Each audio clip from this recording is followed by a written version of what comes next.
Welcome back to the Union Street Podcast. Today's podcast, we're talking why you, as an artist or freelancer, need contracts. In this podcast, we're going to dive into why I think you need a contract for the work you're doing to protect yourself and to set yourself up for success. In this podcast, I'm going to directly speak to digital marketers, video producers, videographers, photographers, audio engineers, people that are in my industry that I want to help out, and take it from me who's had to learn from failing and getting burned on different deals business-wise where I didn't have a contract protecting me. Well, I was just out of luck, and not everybody's going to have your best interest in mind. So protect yourself and take control into your own hands with a contract, whether it's for a gallery show or licensing deal or commission piece. You need to understand the responsibility. As a freelancer, as a media professional, I deal with a lot of contracts. It's so important. So many beginner freelancers and artists don't do this. What is a contract? A contract is simply an oral or written agreement that parties agree to come together to collaborate toward specific desires and needs. A contract is enforceable by law. You have the law on your side when you sign a contract, and you have a contract protecting your work. I recommend that you have a contract for every project that you work on. Business collaboration requires honesty and trust. So you need to be honest with the expectations, and you can reuse the same contract with the same pillars and just reapplying it to the new deal or the new project. Just taking those pillars of what you need in there and just applying it and changing out some words. What is the deliverables? What is the scope of work? All of that can be adapted. So having one contract to start can really be a working document that you can change and that you can adapt, and it can grow with you. It can change based on your needs. What does your contract need to include? The contract needs to explain the details of the job and the expectations. Your contract needs the terms of payment. It also needs confidentiality. In all of my contracts, I have a confidentiality agreement so that we know both parties are withholding to the information that we've agreed to, that it is a custom deal that isn't meant to be shared with others. So having a confidentiality agreement in your contract is really important to protect your own business, your own industry, secrets, insights, so that, you can have a more open form of collaboration with the project you're working on if you know that there's confidentiality, whatever it is about the details of that job that needs to be confidential between the two parties that come to agreements. Your contract needs to include copyright for said project. Who owns the project? Who owns the media? There's lots of online resources you can find. So type in Google, sample freelance contract video production, and you'll find lots of resources that you can pull from, language, descriptions. So always research. Go to Google. There's an infinite amount of information that you can dive into and learn from there. So go there. It's free. You don't have to hire a lawyer to do this. It'd be good to have a lawyer look over something, but you can draft your own contracts as a freelancer, as an artist. Take your power into your own hands, control your own destiny, say, I'm going to protect myself. I'm going to make this for myself, because you're a freelancer, you're an artist, that's what you need to do. Here are things your contract need to include. It needs to include the names of the parties coming to agreements. It needs to include the price, dollars and cents, the payment details.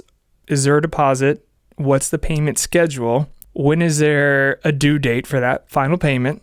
The price of the total package. So you have your items, list them down in your scope of work. A scope of work defines the required work to complete a project. So you can meet that final milestone, and the deliverables have been sent and delivered, and that all needs to be reflected in your scope of work. Google it. Find out how to write a scope of work for you as an artist and as a freelancer. Are there revision limits?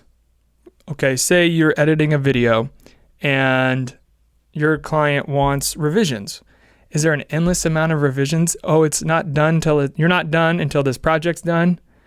Well, that could go on and on and on, and you could be editing more and more and more, doing re-edits and not getting paid for any more for your time.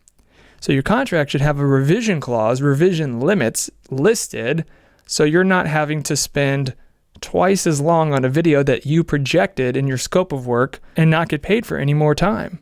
So having revision limits, revision clause, what is that, listed will help you save time and protect you from saying, oh, can you do a little bit more? Can you do a little bit more? Can you do a little bit more? No, actually, I can't because this was the expectation and we laid this out in black and white ink and we signed our names to it, so we can't. We were sticking to the contract says. And that's why it's so important to have that to reference back to say, hey, you know what? This is sort of outside of the scope of work that which initially was agreed on.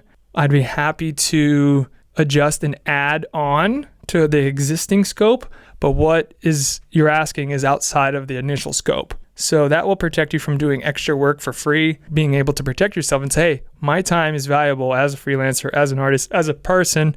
All our times are valuable. So saving yourself more time, that's going to be beneficial to you as a person, artist, and everything from here and there. Who owns the content? Typically, the person who is hiring the freelancer or the contractor to do a project will be the owner of said content. Ownership of content is a good thing. So you need something in there that says, this is who owns this content.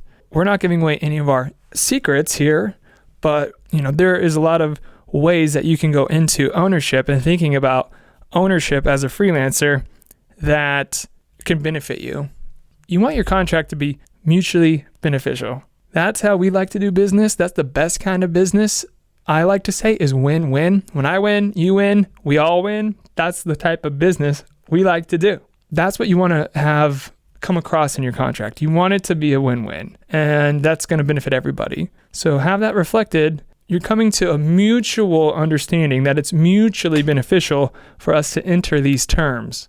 So keep that in mind and always negotiate for yourself. You have to stand up for yourself, and you have to make sure you're being taken care of on your end to meet those requirements. You need a contract to help protect you. I just can't say that enough.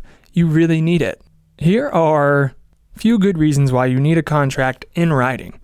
You want to make sure that both parties are agreeing to the same thing.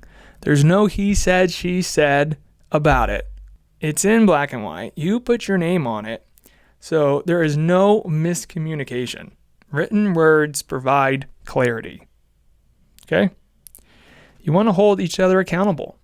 Now, this is what we agree to. So this is the expectation. This is what the contract says. Over time, you'll forget. Well, what did the contract say? Having it in writing, you can go back and refer to it. That's why I like written contracts over verbal. Because the human mind we forget things. We remember things not in an accurate way of maybe actually how they happened. So having something to refer back to is so important. You sell objects, you sell services. Contracts are a necessary part of the art business. It can be a single piece of paper. It can be a long page with terms and agreements. However you want to do that. You need to cover yourself, do your research, put that in your contract. When you're getting started, you're going to make mistakes. You're going to maybe get burned a few times before you learn that, hey, you know what? I need to protect myself. I need a contract to say, hey, this is what the expectations are. This is what we are agreeing to, and this is what is delivering. This is how we do business. Okay? Good job. If you are an artist, if you are a freelancer, keep doing it. It's not an easy thing to do. So getting started and having one contract that you can start, even if it's like a tiny paragraph, one pager, simply put, having something in writing is so important. So if there's one thing that you take from this podcast today, is get it in writing. Get your contracts, get your agreements in writing so you can protect yourself from future pain. Nobody wants to get burned, but it's a reality of doing business and putting yourself out there and taking risks. So do what you can on the front end to prepare yourself to not run into certain failures, certain mistakes. Getting a contract in writing And standing up for yourself and taking control of your own destiny is so important. If you take one thing from this, that's it. Get it in writing. So thank you for listening. Thank you for watching the Union Street Podcast. Please subscribe to this podcast, to our YouTube channel. We've got new episodes every Friday at noon Central Standard Time. We are just getting started. We have some exciting announcements coming up. So stay tuned. Follow us on social media because we have some exciting announcements coming. You won't want to miss out. So thank you again. Thanks for listening. Thanks for watching. Stay blessed. Get it in writing. See you in the next one.